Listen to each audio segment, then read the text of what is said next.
বাবু কি কাটছো? কি রান্না হবে? চাটনি রান্না হবে। আর কি হবে?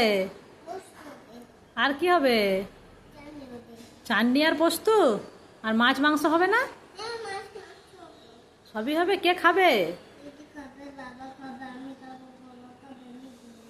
ও, এত সবজি। ও, রান্না কে করবে? ও, তোমার রান্না করতে ভালো লাগে? হাতটা কাটা হয়ে যাবে তো।